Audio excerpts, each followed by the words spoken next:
Hello, everyone, and welcome to your second fan-requested Friday matchup of the week, even though it's Saturday. Nick Walker versus Shaun Clarida. Bang! What a good matchup this is. And considering Shaun Clarida might very well jump into the open class this year, this is a question worth asking who would win between these two.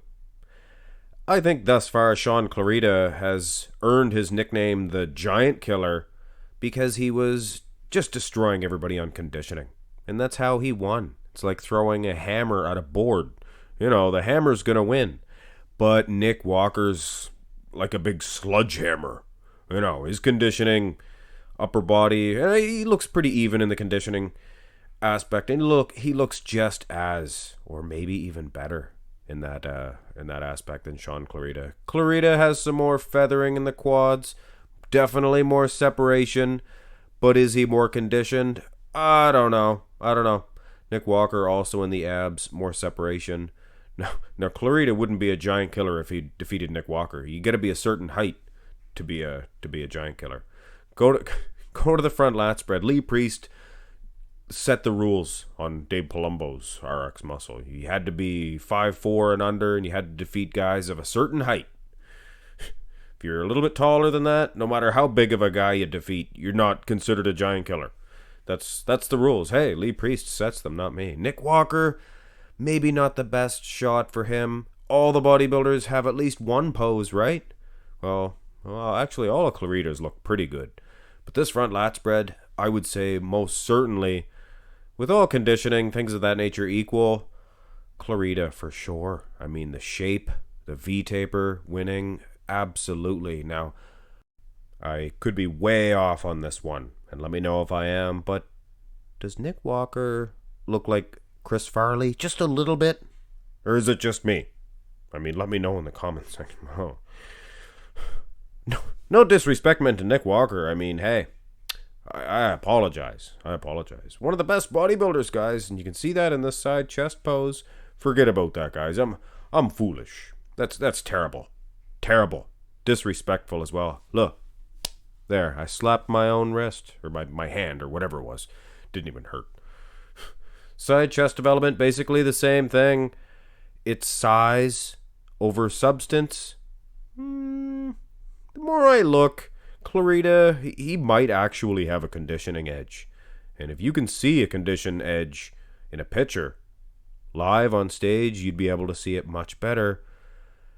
A little bit better separation in the quads maybe for Clarida, but I think that thin skin, the just impact that Nick Walker brings, I think would maybe win over in this one. For me, for sure. The size, but remember, guys, the judges place a great deal of emphasis on conditioning.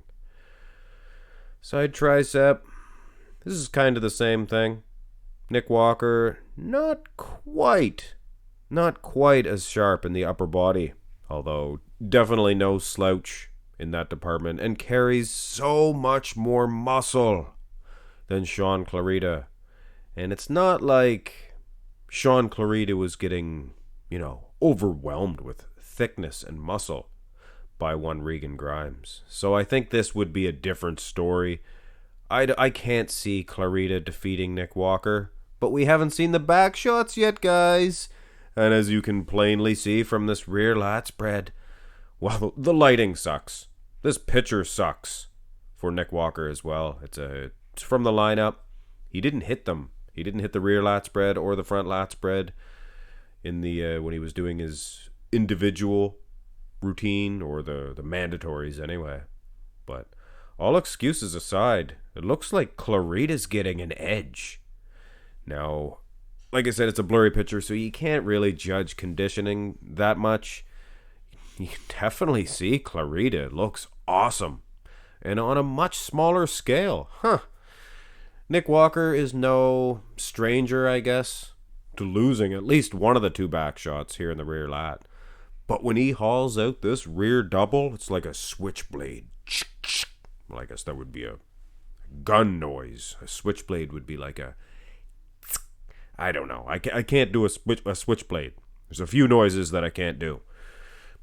Anyway, Clarida's battling Nick Walker, and I can't believe that I'm saying that. It's the arms, it's the back, it's the small waistline, the X frame. The condition is the cherry on the top, of course. The condition, I mean, you got to have that. Nick Walker, he's just as conditioned. Probably. It'd be interesting to see, live on stage, up close. Nick Walker also possesses some impact in those arms and on a much larger scale. So I would say for sure, Nick Walker getting the rear double. Abs and thigh. And here is the X factor. Nick Walker. He's more peeled. And anyway, may God rest his soul. That's the what was I talking about? The X factor. You see, Nick Walker, he's getting an edge in the abs and thigh. I still can't get over that, guys. He's winning the abs and thigh. I can't even think right now. Go to the most muscular. This is a big juggernaut beast over a small juggernaut beast. And as Shaun Clarida, he does have some fancy lines, feathering in the quads, like I mentioned earlier. But I guess Nick battles back with a much wider clavicle. The guy's as wide as a barn door. For sure. Massive. Overwhelming, in fact. Here is your winner, Nick Walker. Just a case where the conditioning was so similar. Maybe an edge to Clarida, but hey, maybe not. Very close. You'd have to see it live on stage. It was that close, I think. And Nick Walker's just overwhelmingly huge. He's a beast. Now, there was definitely shots. Like the front lat spread, midsection looked much more separated, things of that nature. But then there was a pose like the front double, where Nick Walker clearly the winner in that aspect. So anyway, a little bit of a back and forth battle, but your winner, Nick Walker, in my opinion. Hit thumbs up on the video if you would like to support my channel. It really helps get the videos out into YouTube land. And go ahead and subscribe to the channel if you enjoyed this content and would like to see more. Have a great day.